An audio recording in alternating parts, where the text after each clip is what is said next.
Bon, bah, nous y revoilà. Alors, une très belle année, 2025. Puis tant qu'à faire, nous, on démarre direct avec les boulons bloqués. Donc, voici la suite de démontage cosmétique, même si on peut considérer les freins, la fourche, pas forcément comme de la cosmétique, ainsi que, et surtout, ce qu'on va changer aussi, c'est bien sûr les pneus qui sont pourris à l'avant, encore pire. Si on voit.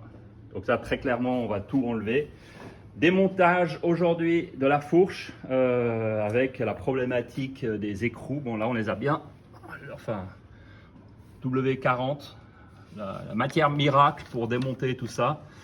Donc, démontage des boulons, démontage de la fourche. Vérification. Alors, un truc à vérifier qui est pas mal, c'est si votre fourche n'est pas flambée, à savoir si finalement la fourche elle n'est pas comme ça ou comme ça. Souvent, elle est plutôt comme ça. Posez quelque chose de très rectiligne sur cette partie du tube et vous verrez tout de suite si effectivement il y a un léger jour entre le point de fixation haut et le bas de la fourche. Si vous voyez qu'ils font comme ça, qu'ils sont courbés, ce sera le bon moment de les changer. Par contre, alors ça peut se redresser, mais il faut avoir un petit peu d'équipement pour le faire. Mais faites cette vérification, comme ça vous savez si vous pouvez vous permettre de seulement démonter les fourreaux et pas les tubes de fourche. Ici, on a vérifié, c'est parfait. Ils sont parfaitement rectilignes, donc on va les laisser en place, c'est-à-dire qu'on va laisser le boulonnage ici et l'alignement ici, c'est-à-dire cette partie-là, on va laisser telle quelle. Je ne sais pas si j'avais déjà montré, mais voilà, c'est clair que derrière, ça, c'est pas les joints. En fait, c'est les joints de poussière. Mais ce à quoi on va s'attaquer, c'est les joints qui sont là derrière, qui sont, à mon avis, pas une partie de plaisir. D'ailleurs, c'est pour ça qu'on s'attaque en début d'année et pas à la fin de l'année. Parce que c'est juste fatigant, quoi, c'est épuisant. Donc voilà, les pneus sont arrivés. Là, ça, les nouveaux pneus route, parce que c'est une moto qui va quand même plutôt être utilisée sur la route. Donc voilà les pneus 130 97 et 110 98. Il y a une jante plus grande à l'avant qu'à l'arrière. Voilà, nouveaux pneus. Voilà, puis il est de retour. Il est de retour pour démonter ces boulons.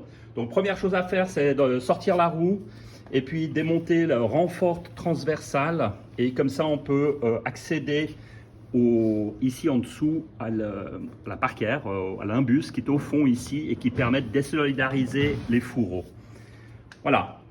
Donc la suite, quand on aura démonté tout ça. Quand on vous dit que la moto elle est vivante, alors abeille, enfin non, guêpe peut-être, je sais pas, mais voilà, les petites branches, les petites. Et puis on a un petit copain encore ici, là, il me semble. Voilà, encore là, un petit animal. Bon, il n'y a pas de lézard, il n'y a pas d'autres trucs. On en a eu deux, hein. Ouais, on en a eu deux. Mais là, l'escargot et le copain, la petite abeille. Voilà. Donc, sorti la roue, enlever le pare-boue, défait les clips, défait les trucs. Enlever le rigidificateur transversal, c'est-à-dire ce qui sert à maintenir le pare-boue.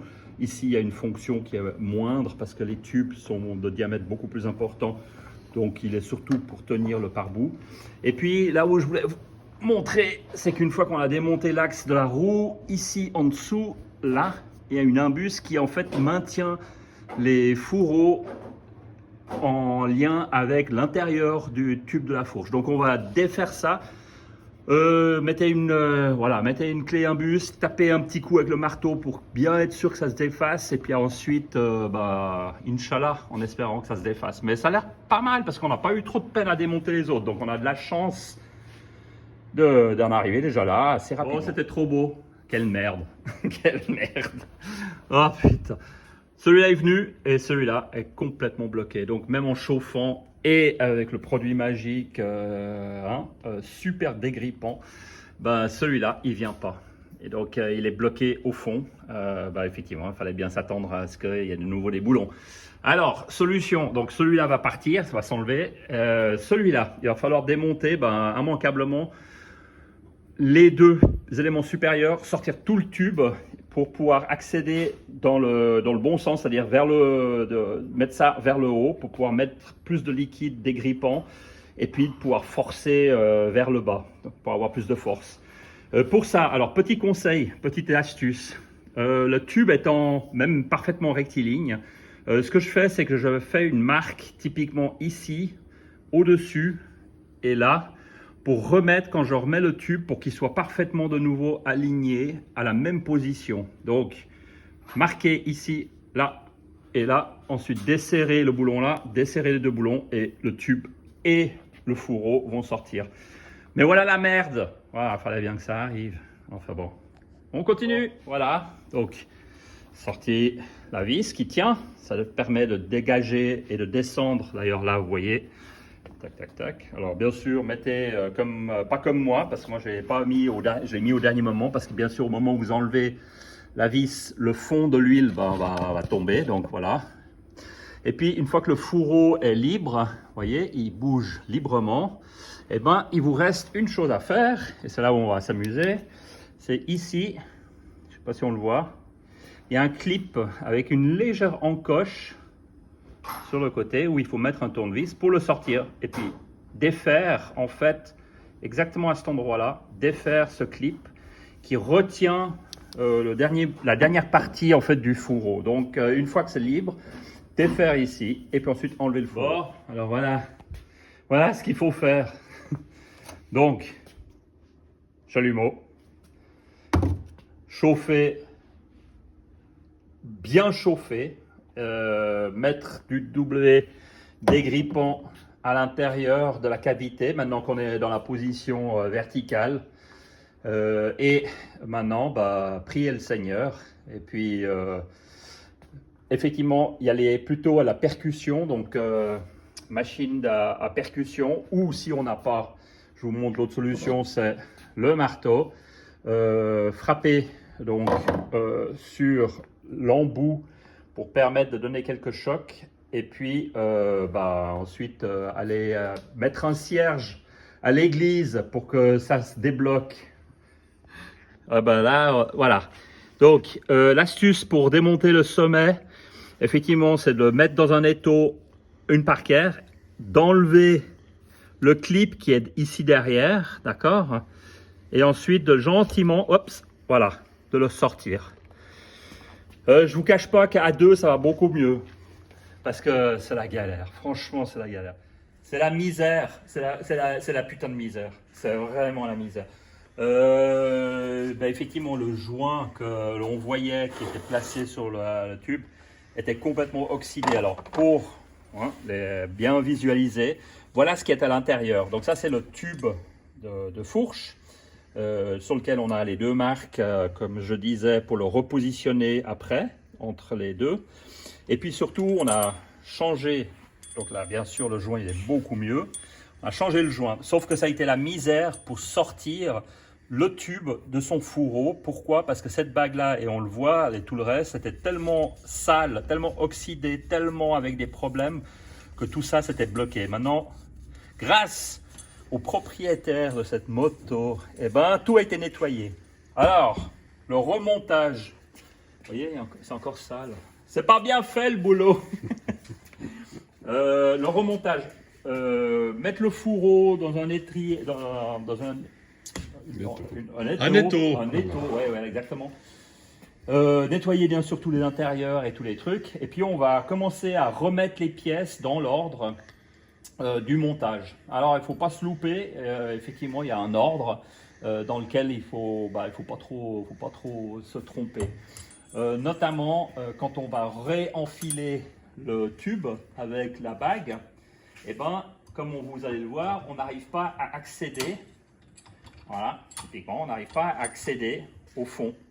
Donc ici, typiquement, ce qu'il va falloir faire, c'est de mettre une feuille qui va légèrement pincer, je ne sais pas si on le voit, qui va légèrement pincer la bague, ici, pour qu'on puisse ensuite l'enfiler et le faire passer la petite gorge qui est à l'intérieur ici.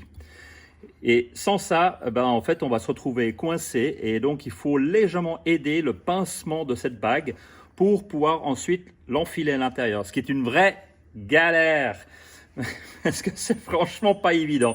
Donc voilà, donc on va, la suite, je vous montrerai comment après c'est monté à l'intérieur, Et comme ça, vous voyez. Mais aussi, pour les novices ou ceux qui ne savent pas, vous voyez comment on a fait.